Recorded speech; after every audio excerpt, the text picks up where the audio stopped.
Hello, my name's Jiggly Pants, and welcome back to another episode here on our Survival Let's Play world. How's everybody doing? I hope you guys are doing well, because I'm doing okay myself. What has Jiggly been up to? Procrastination. A whole bunch of procrastination. And a little bit of digging. I did a bit of digging over there because I thought it looked funny on our tower, or by our tower, with the land so close, so I thought I'd do a bit of digging over there. But I've really been procrastinating a lot of building, as you can tell. And that's what we're going to continue doing, because we're going to work on something different. We're going to start a new project today. We're going to be starting our smelter, because it's on our things to do board, not our to do board, our things to do board. Make sure you get that right. I did also make another addition here. I put mud farm on here because that's something we need to do at some point. Just wanted to fill you guys in on that. But yes, we're going to be doing a smelter first thing.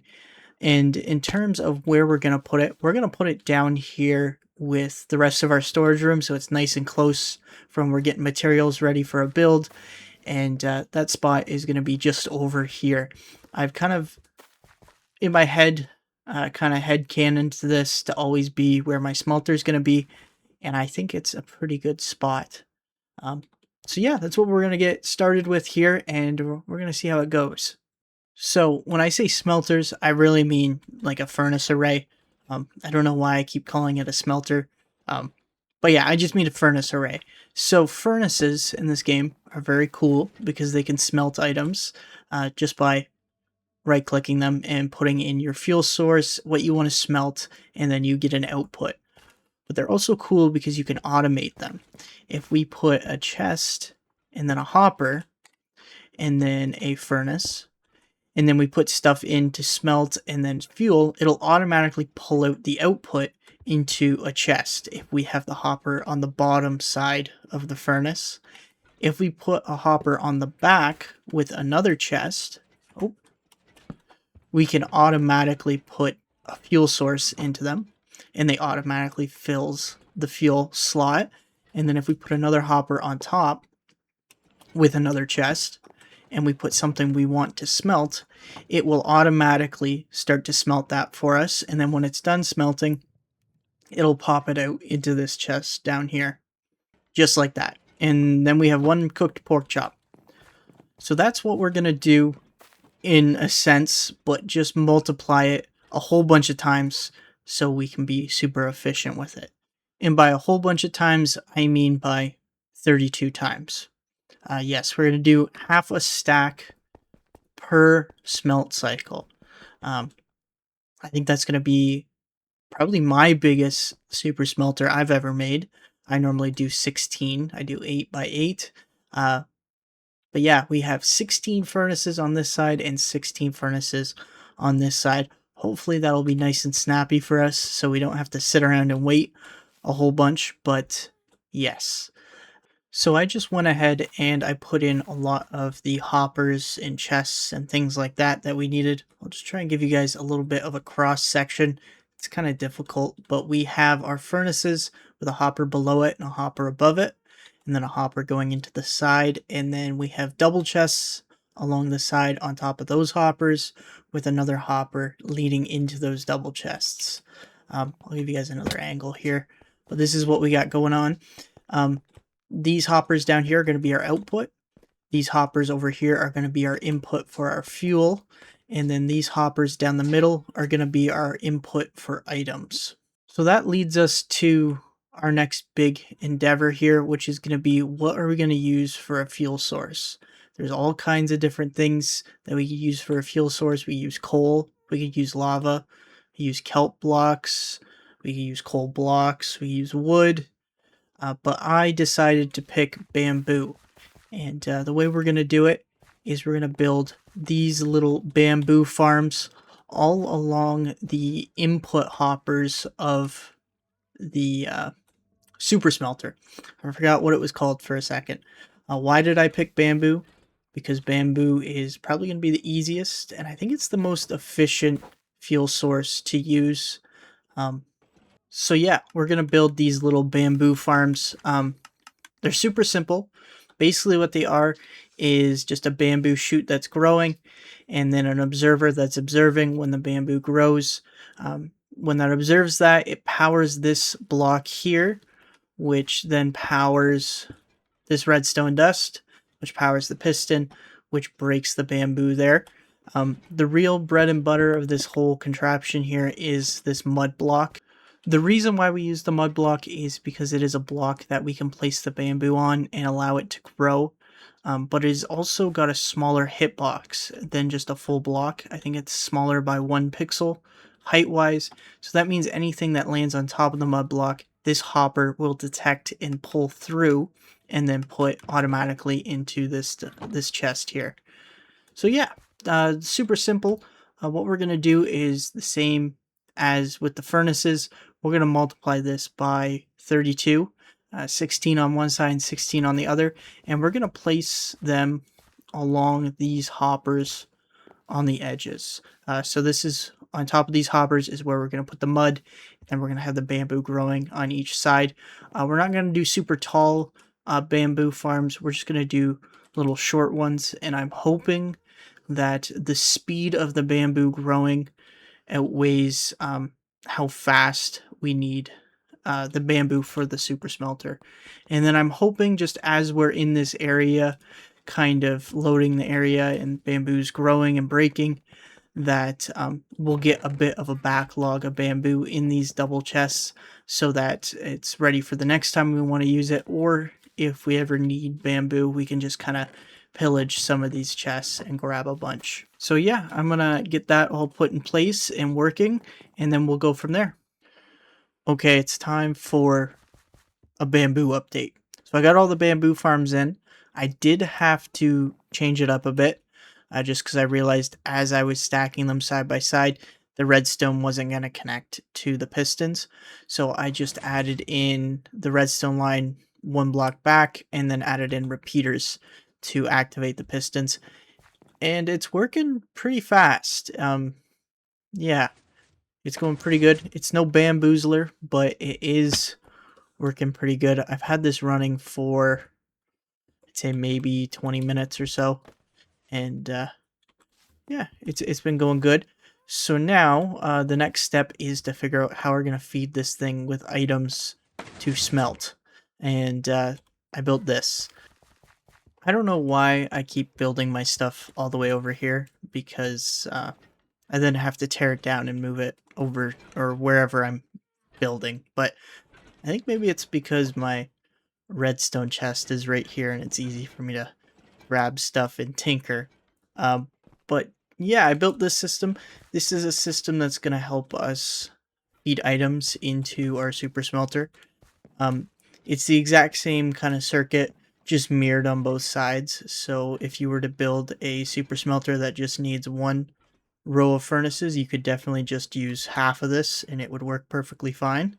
How it works is we put items that we want to smelt into this large double chest here, and then these hopper minecarts that are sitting on detector rails pull out the items. The detector rails allow us to take a comparator output from this hopper minecart, and then paired with this cauldron and this comparator being on subtract mode.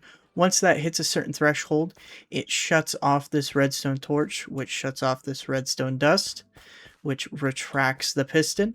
And yeah, it's quite quick. Once we put in like a stack, for example, we can see it gets sucked out pretty quick, and then it spits out the 2 hopper minecarts. It does split it evenly, so once these hopper minecarts come out, they're going to roll across the hoppers that feed into the furnaces on the very top. They're going to go down to the end, they're going to hit the wall, and then they're going to bounce back, and then they're going to go back into this kind of corral spot. And if there's more items in the chest, it's going to continue pulling. If not, they're just going to sit there and wait for the next round of items to come in.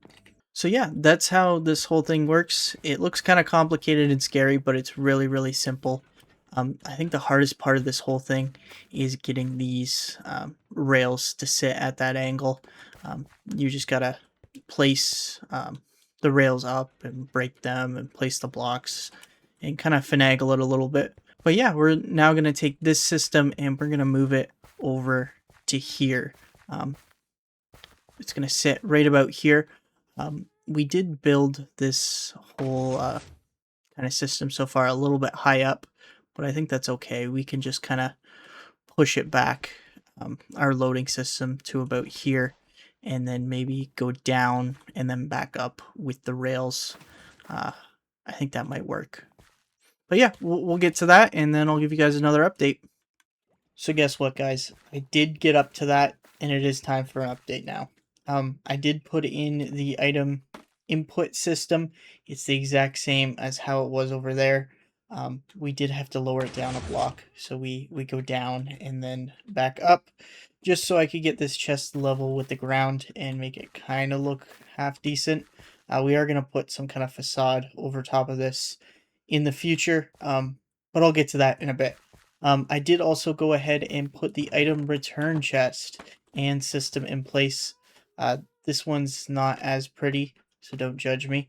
But I put just hoppers facing all this way that lead to these two dropper chains. The way we get this to work is we just pull a comparator output, and then we go into a repeater with a decay clock.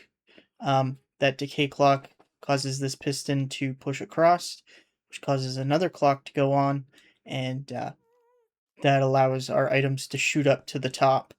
So I'm just going to run a test here. We have a little bit of bamboo in the system, not a crazy amount. Let me see if I can maybe see here how much we got. Yeah, we got a bit of bamboo. Yeah.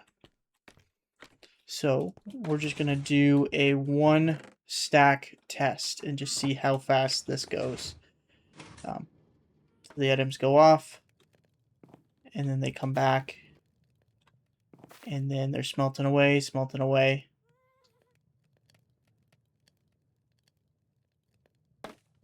It does take some time, but we start to see the items come up here.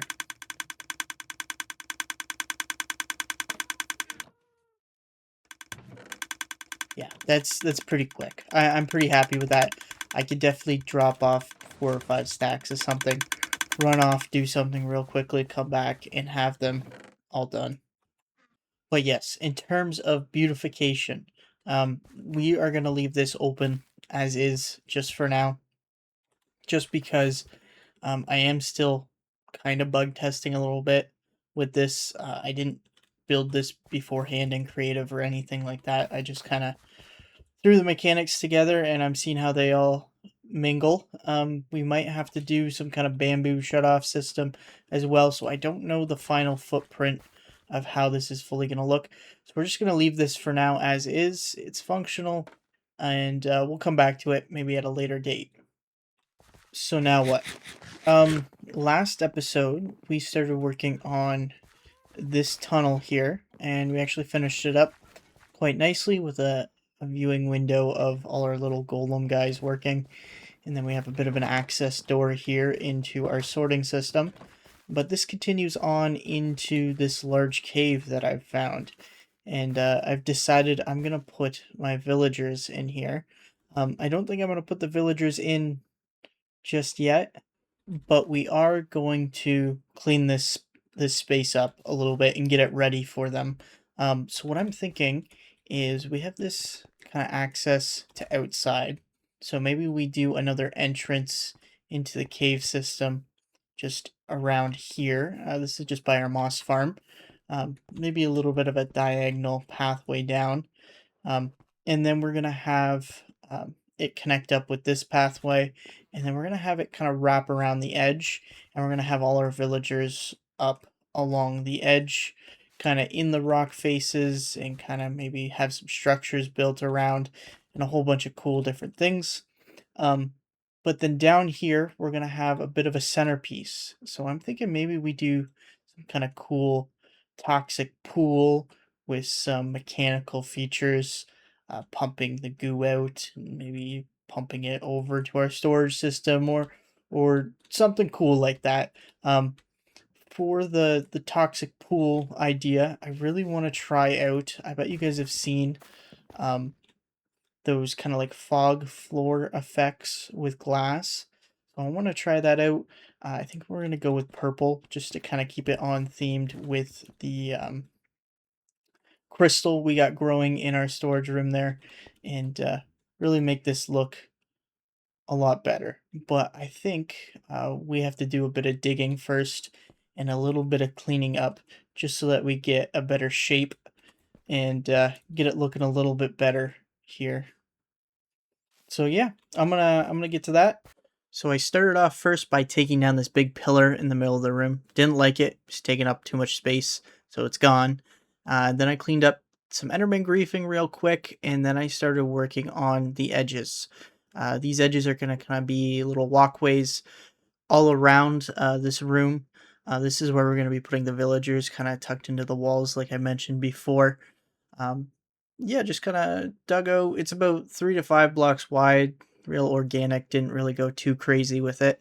And then I went and I grabbed some shulkers to put some stuff away. And I think I also grabbed a box of stone so I could start cleaning up the walls even further. And that's what you're seeing me do now. Um, Jiggly kind of jumps off frame a little bit here and there. I'm sorry for that. It's kind of hard with the replay mod and to kind of plan where I'm going to be doing my building and all that. So I just kind of went for it, and this is the outcome. But yeah, I just kind of cleaned it all up a little bit. Nothing too crazy just yet. There's no color, there's no texture on it. Just all clean stone and filling in some holes here and there. So that little build clip montage thing was about 20 minutes of me doing work in here, and it's already looking so much better. But my little ADD brain is going a little crazy. So we're going to do something else. We're going to start working on this little pond area, and we're going to make a little boom boom, I think, because there's nothing over here for us to explode. So might as well. If we got TNT, let's use it. So I'm just going to dig down a couple blocks and kind of make little holes filled with TNT.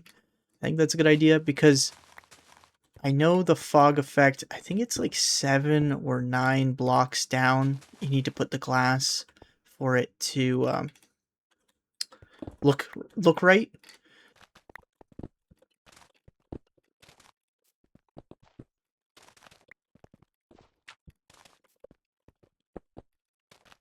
Okay, so we have our TNT in.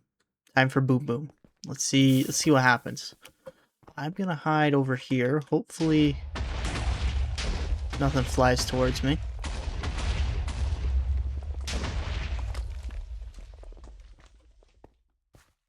Perfect. Nice controlled demolition. That's what I like to see.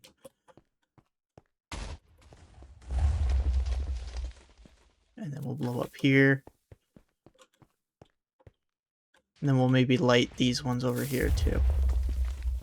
We'll see what that does.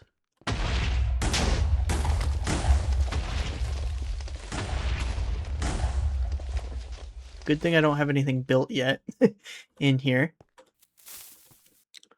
So it was a good start, but wasn't nearly as deep as I needed it to be. I realized that there's spaces in between the glass, so you actually need to go twice as deep as you think you need to. But we're going to test this out now. I've never actually done this, or if I have, it was a really long time ago, so I don't really know how to do this. But I know you need to put down like a light source, and then you put carpet on top of the light source, I believe. Just like this.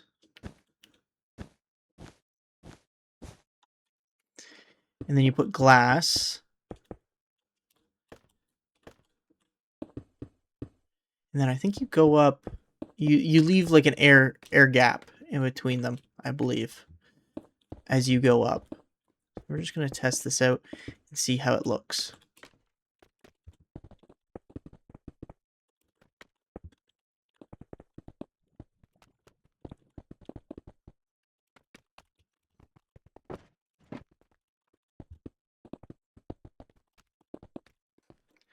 And there we go. That does look really cool. I bet you if I had like connected textures, it would look even cooler. But that looks really cool. I think I might have went a little too deep with it.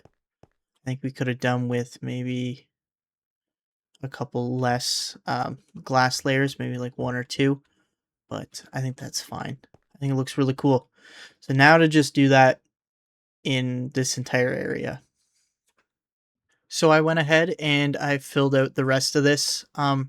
It wasn't actually the glass that gave me a problem. It was the carpet at the very bottom. Uh, yeah, so I think a wolf farm's close in our future here. But yeah, we got it in. It's looking nice. I did do a little bit more shaping just over here and over here. I started working on some of the entrances into this room. Yeah, just over here, I kind of filled in the original staircase and then built a bit of a diagonal one here. I'm just a little concerned about how we're going to fit it into the wall out here, but I'm sure we'll figure it out once we get there. And then over here, I actually found another spot where we can put an exit slash entrance. Yeah, it kind of, there was already a little bit of a pre-existing cave over here, so I just kind of cleaned it out a little bit, and we're going to put another one. Hello, Mr. Zombie. Goodbye, Mr. Zombie. But yeah, that leaves us to our next step, and that is going to be a big step, and that's going to be prettifying this whole this whole area here. We're going to continue on our pathways from over there all along the edge here, and then we're going to do the same stone texture that we have kind of in this hallway here. A couple spruce fences dotted around, some bushes, some hanging pale moss, and that kind of stuff. I'm going to save that for a live stream. I'm not going to bore you guys with all that building because it is going to take a bit of time.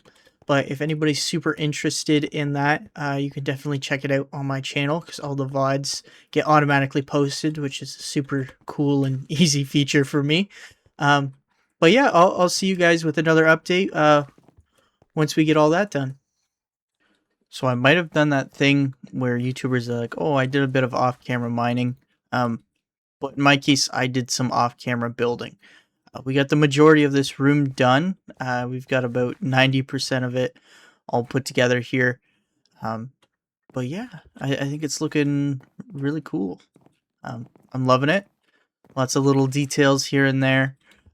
Like these kind of concrete supports with some iron bars to make it look like they're eroding. We got this big pipe that goes through the center there. Off towards our storage system with some supports, all kinds of stuff. We have our big fog pool down at the bottom there. We got these little supports and stuff going on. But yeah, we also have this little doohickey. I don't know what it is. We got a tank and then some kind of covered section. I don't know. And then just some terrain.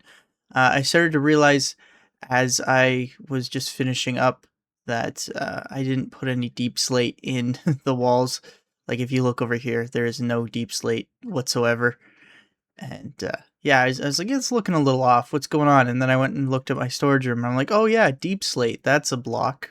So yeah, we gotta go through and put some deep slate in there still.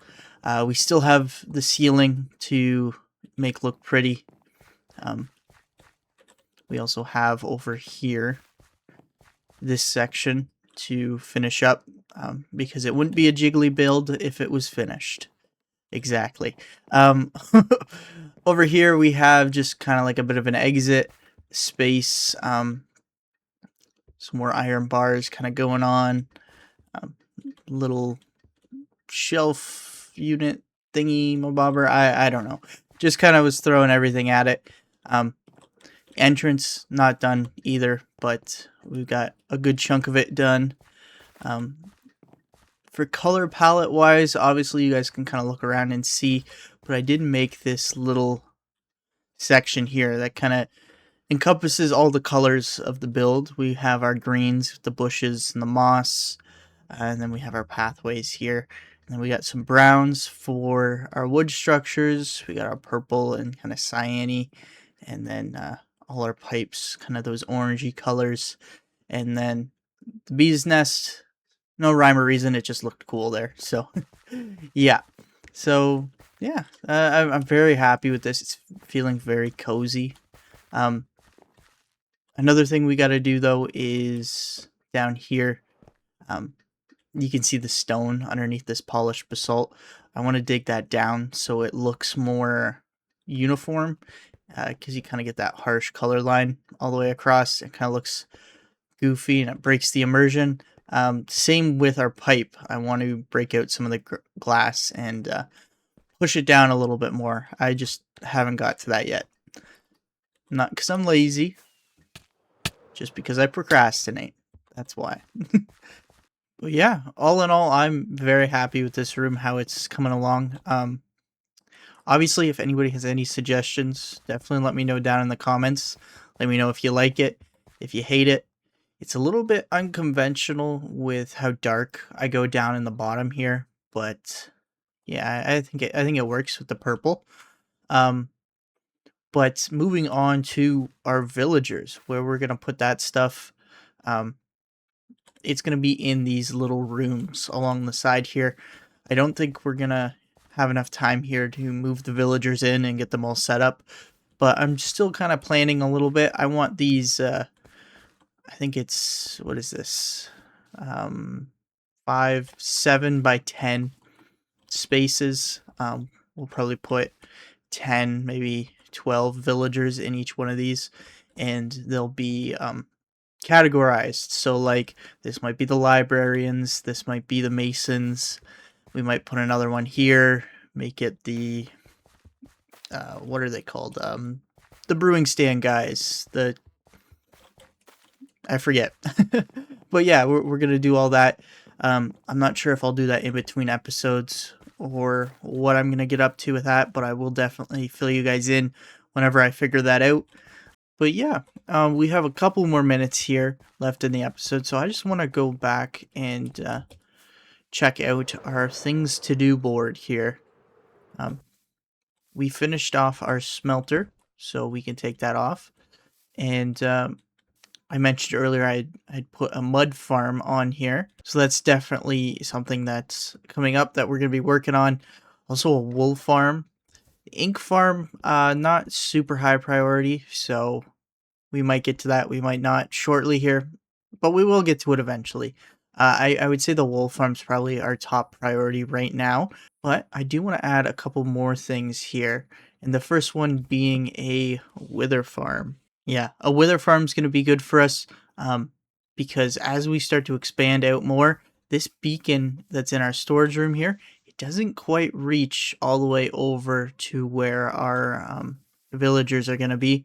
And I want to have the speed too throughout my entire kind of underground base, just so I can zip around real quickly and get stuff done. So definitely a wither farm, not just for expansion though, but for grinding and mining, because it'd be nice to have a couple work beacons to kind of have kicking around. So that's next on the things to do board. And then lastly, a prismarine farm, because we don't have any prismarine in this world yet. I think I have like 2 pieces stuck somewhere down in my storage room. Yeah, so that's just another bluish green block. That'd be nice to use. Some of the dark prismarines are pretty nice color too, so we'll probably have to make the ink farm with that. But yeah, just things that are coming up on the chopping block here that I was thinking about. Also, the sponges would be really nice, because as I was doing some digging down in our villager area, I did come across a couple waterlogged caves, and those are always annoying to deal with if you don't have sponge. So yeah, all that stuff on the things to do board. Also, just some general grinding and stuff. Like, I want to do a lot more of this digging. Probably do a lot of that off camera and just kind of chill out and do that. I want to basically take this all the way straight across, and then probably go back quite a bit with that as well. I don't know exactly how much, but it's going to be a big dig, and yeah, we might use some TNT. Well, yeah, that's just about all I have for you guys today. Thank you so much for watching. I appreciate each and every one of you guys. And yeah, I'll catch you in the next one. Bye bye.